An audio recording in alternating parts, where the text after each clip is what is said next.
Today's topic is catabolism of phenylalanine and tyrosine. So this phenylalanine and tyrosine will be getting metabolized and finally forming glucogenic amino acids and ketogenic amino acids. Okay, right. So for this catabolism of phenylalanine and tyrosine, so here this metabolic pathway requires two important steps. So this is the first step. So in the step one, conversion of phenylalanine to tyrosine. Okay, so this is the step one here, phenylalanine, so which gets converted into tyrosine. So what is phenylalanine? Phenylalanine is an essential aromatic amino acid, so which gets converted into a non-essential amino acid, that is tyrosine. Okay, so this is called a conversion. So this is an important step. So why? Because the phenylalanine must be converted to tyrosine form. Why? Because the phenylalanine is not an active amino acid. The tyrosine is very active amino acid, and which is involving in many reactions. So it will be useful for formation of melanin. So melanin is a pigment which is present in the skin, hair, and eye. And this tyrosine is also useful for formation of neurotransmitters such as dopamine, norepinephrine, epinephrine. Write down dopamine, norepinephrine, epinephrine. These are the neurotransmitters will be synthesized from tyrosine. And this tyrosine is also useful for formation of a thyroid hormone that is called T3. Write down T3. T3 is called to be thyroxine. So thyroxine is the hormone, so which is produced from thyroid gland. Okay, so for the formation of thyroxine hormone, so we require tyrosine. Okay, and tyrosine is also useful for formation of two more biomolecules, for formation of glucose and for formation of fatty substances we require tyrosine, right? So that's why tyrosine is very much important. But this tyrosine is not it will be metabolized, it will be synthesized in the blood, so we cannot produce by the diet. Okay, so that's why this is called non-essential amino acid. So here it will be synthesized, so it will be synthesized by the body, and here phenylalanine gets converted into tyrosine, and here the tyrosine, that is non-essential amino acid, will be synthesized. But whereas in case of phenylalanine, so which is an essential aromatic amino acid, so which will be supplied by the protein diet. Okay, right. So generally essential amino acids will be supplied by the protein diet, and non-essential amino acid will be prepared by the body, right? So that's why this is called non-essential amino acid. And these two amino acids are glucogenic amino acids as well as ketogenic amino acids. What about glucogenic? So why? Because here these two amino acids will be useful for formation of a glucogenic products, as well as it will be useful for formation of ketogenic products. So that's why these two amino acids are also called to be glucogenic and ketogenic amino acids, right?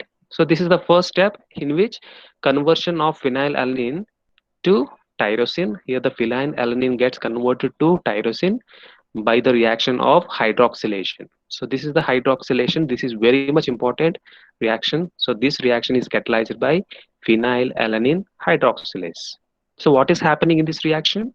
Here hydroxy group will be attached to the aromatic ring at para position. This is the para position where hydroxyl group will be attached, right? So that's why attaching of hydroxyl group, that's why this reaction is called to be hydroxylation reaction, and this reaction is catalyzed by hydroxylase enzyme, phenylalanine hydroxylase enzyme. So what is actually happening here? So here, and one molecule of oxygen will be utilized here in this reaction, and this one molecule of oxygen will be performing two functions. One oxygen atom will be useful for formation of water molecule, and the second oxygen atom will be useful for formation of hydroxyl functional group, and which will be attached at para position of the aromatic ring, right? So that's why here it is performing dual actions. It will be useful for formation of water molecule, and it is also it will be useful for formation of hydroxy functional group. Okay, but formation of water molecule and hydroxy functional group, it requires two hydrogens, right? Hydrogens are required. So where is these hydrogens are coming from? And here these hydrogens are coming from coenzymes. So here we can use two different types of coenzymes. So one is NADPH and the second one is biopterin. So NADPH, so which is having two hydrogens, which gets oxidized. So what is oxidation? Oxidation means removal of hydrogen is called to be oxidation, or addition of oxygen is also called to be oxidation. Here two hydrogens gets removed from this NADPH, meaning NADPH gets oxidized and forming NADP plus. Now these two hydrogens are accepted by dihydrobiopterin. So biopterin is also a coenzyme, so involved in this reaction, and it will be accepting the two hydrogens which is released by NADPH. Now this dihydrobiopterin gets converted into tetrahydrobiopterin, and this reaction is catalyzed by dihydrobiopterin reductase. Why? Because here dihydrobiopterin will be getting reduced, so it is accepting hydrogen ions. So that's why dihydrobiopterin gets reduced. NADPH is releasing hydrogens, so that's why NADPH gets oxidized, right? So here oxidation and reaction will be taking place at the same time. So this reaction is catalyzed by dihydrobiopterin reductase. So now these two hydrogens will be carried to tetrahydrobiopterin. So here it consists of two hydrogens along with two electrons. Okay, so while this process here two electrons will be generated, that generated electrons also will be carrying by this coenzyme, that is biopterin. And here it consists of tetrahydrobiopterin consists of two hydrogens along with electrons. Now these two hydrogens along with electrons will be attaching with oxygen. It will be reacting with oxygen and forming one molecule of water and forming one molecule of hydroxy functional group. So that will be attached at the para position of the aromatic ring and forming tyrosine, right? So in this way here phenylalanine gets converted into tyrosine, right? So we need to take the phenylalanine food so that we can produce tyrosine. Why? Because tyrosine is is formed by the synthesis process, but it is formed by conversion process. Here phenylalanine gets converted into tyrosine. So that's why tyrosine is a non-essential amino acid. Non-essential amino acid, generally non-essential amino acids will be synthesized in the body, and essential amino acids will be uh, will be not synthesized in the body, so it will be supplied by the food diet. Okay, protein diet. Okay, so this is the first step of catabolism of phenylalanine, that is conversion of phenylalanine to tyrosine. So now we have prepared tyrosine. Now this tyrosine is involved in the catabolic pathway and finally forming two end products, right? So these are the two end products. So fumarate and acetoacetate. Fumarate and acetoacetate. So these are the two products which are produced from the catabolism of tyrosine. Tyrosine, right? So here the fumarate is a glucogenic product. Why? Because from this fumarate we can prepare glucose molecules. Acetoacetate is a ketone body. So why? Because it consists of a ketone functionality. It is a ketone body. We have already discussed in the previous classes.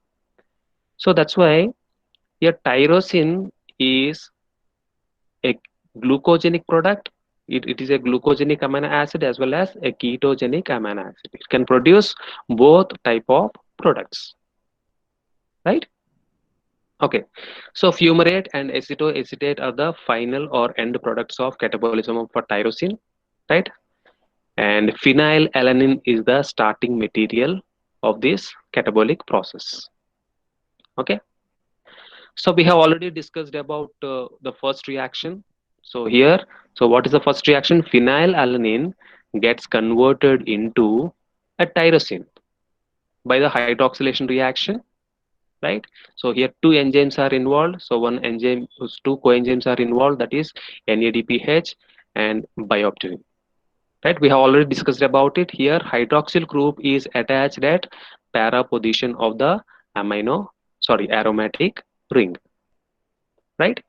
In the second reaction, so what is happening here? The second reaction, tyrosine gets transaminased. So this is a transamination reaction. So here what is happening here? Here amine group which is present in the tyrosine will be transferred to the alpha ketoglutarate.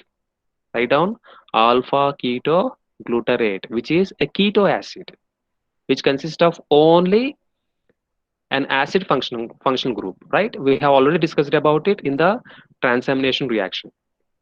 So here alpha ketoglutarate, which is having uh, an carboxylic functional group, right? So which is accepting. So here alpha ketoglutarate is accepting amine from the tyrosine, right?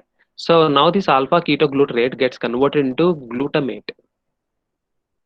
Okay, so glutamate is an amino acid.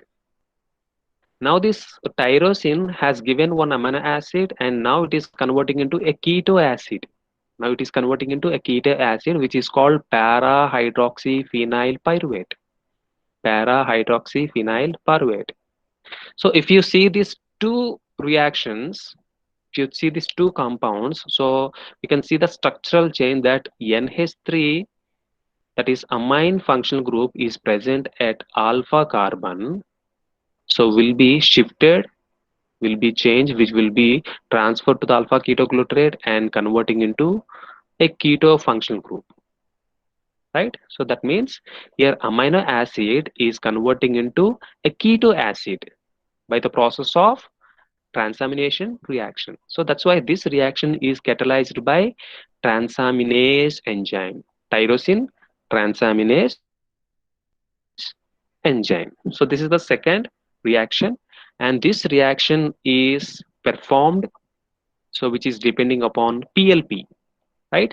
So PLP, right? So PLP, we have already discussed about PLP, pyridoxal phosphate. So which is a coenzyme which will be derived from the vitamin B6. So we have already discussed in transamination reactions. So this is the second type of reaction, that is transamination reactions. Here what happened? So amine group, or sorry, amino acid gets converted into a keto acid, right? Amino acid get converted into keto acid. So in the third reaction, so what is happening here in the third reaction? This is important reaction. So here two processes, two functions are performed. The first function is called oxidative decarboxylation. Oxidative decarboxylation. So what is happening here? If you see this structural difference of these two compounds, so here C double bond O, that is keto group, gets separated here. Keto group gets separated and it is formed in the form of carbon dioxide. So keto, which is consist of C double bond O, CO, is converting into CO2. So where is this second oxygen will be coming from? So here the second oxygen will be coming from oxidation process. So that's why this is called oxidative decarboxylation. So that means one more oxygen is attached to this CO, and the entire C double bond O and CO, that is entire carbon dioxide, gets separated. So this is called decarboxylation reaction, right? And this is occurred is mainly due to oxidation reaction, right? That's why this is called oxidative decarboxylation reaction, by which so carbon dioxide will be separated and here the keto group will be separated and it is removed in the form of carbon dioxide. So this is the first reaction. And that's what is about second reaction. Here, if you see the structural change of these two compound here, hydroxyl group is also attached here. So we cannot see any hydroxy group at this position, right? Here one hydroxy group is attached.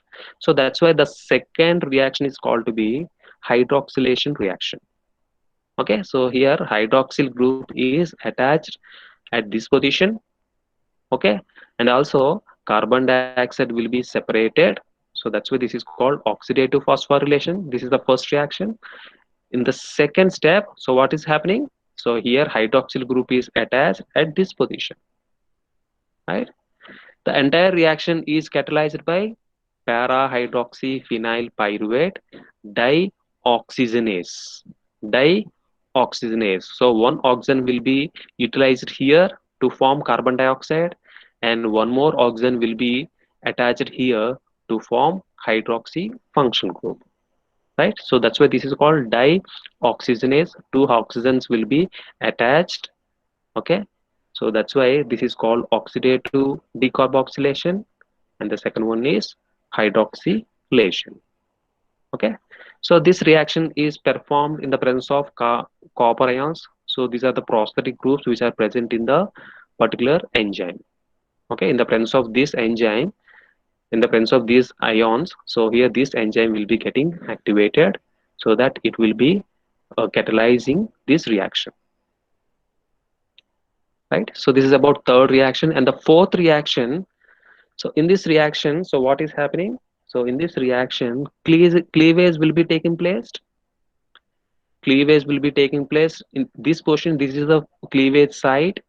So here double bond will be broken. Okay, here double bond will be broken by the oxygen molecules, right? So here oxygen molecule is attached. So these oxygen molecule will be useful for cleaving this aromatic ring at this position. The double bond will be broken, and here one oxygen molecule is attached, and the second oxygen molecule is attached at this position, right? Okay, so it will be useful for this reaction is used for the conversion of homogentisate which is formed in the third reaction to 4-mallyl acetoacetate. 4-mallyl acetoacetate, right? So here we can see clearly.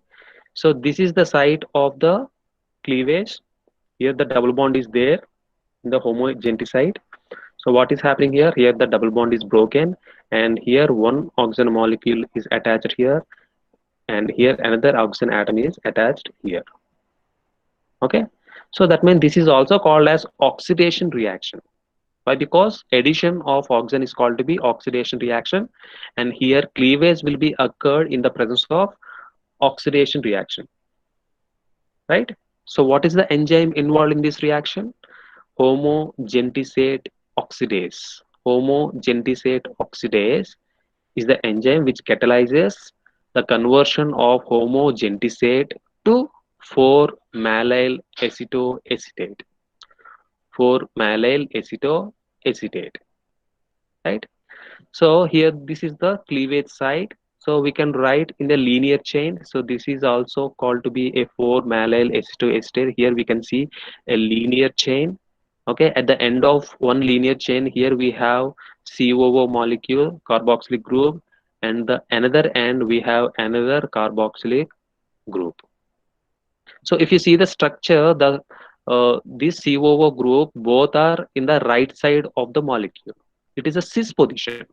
It is a cis position, right?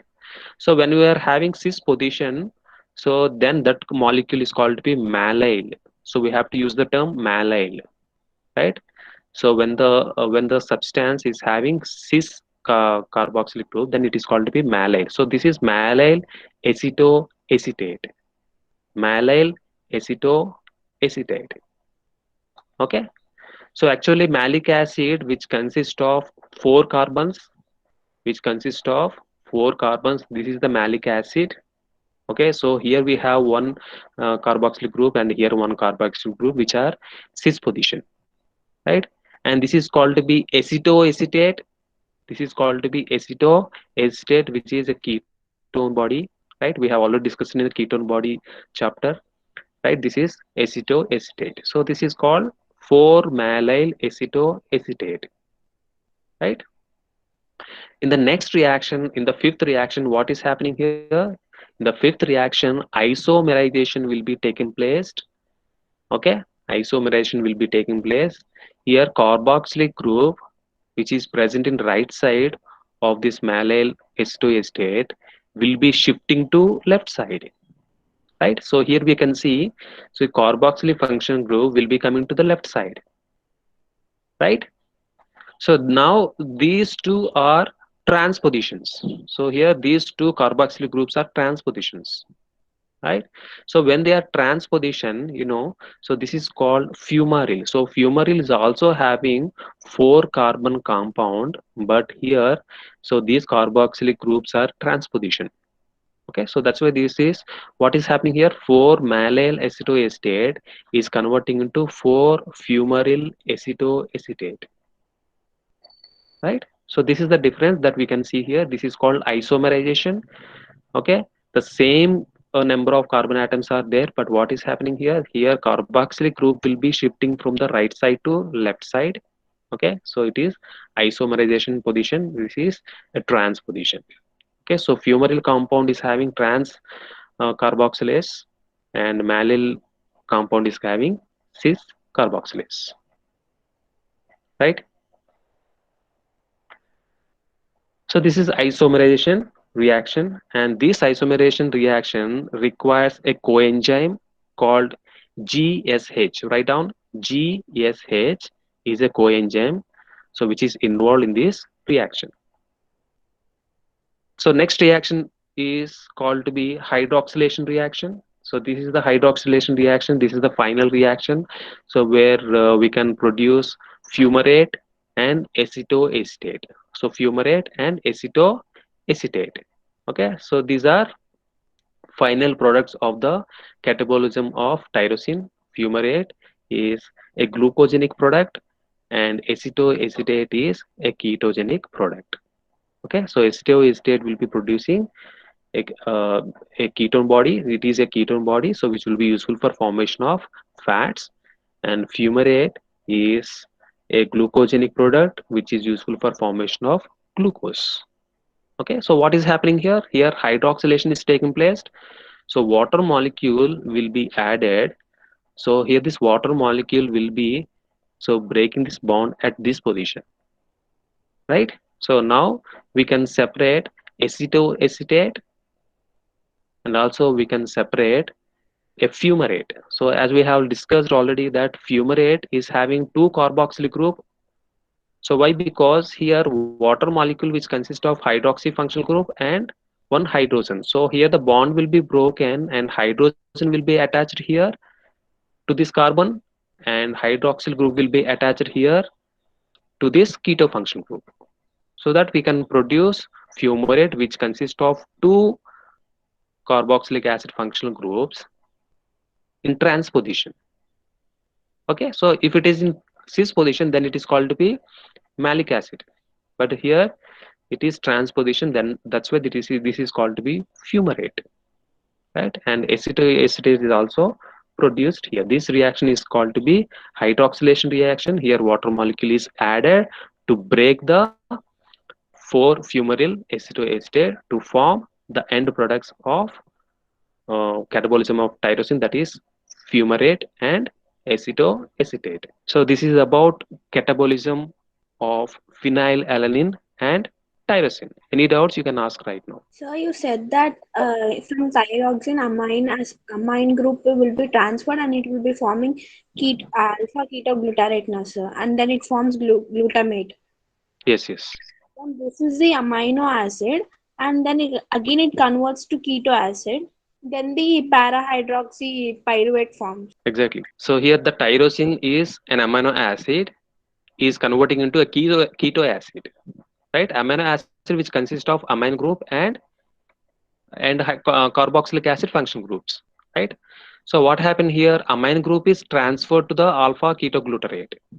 So now it is converting into only a keto acid, which consists of keto functional group and well as carboxylic acid functional group. It doesn't have any amine group, so amine group gets separated. Now this amine group will be attaching with alpha ketoglutarate and converting into a glutamate. Glutamate is an amino acid. So tyrosine is amino acid and glutamate is also an amino acid. So para hydroxyphenyl pyruvate is a keto acid and alpha ketoglutarate is also a keto acid. These both reactions will be occurred at the same time. So this reaction is uh, PLP dependent reaction. Pyridoxal phosphate, which is a coenzyme. So pyridoxal phosphate will be useful for transferring of amine group from one amino acid to the keto acid. So PLP is required. If PLP is absent, so we cannot transfer these amine groups to the keto acids, right?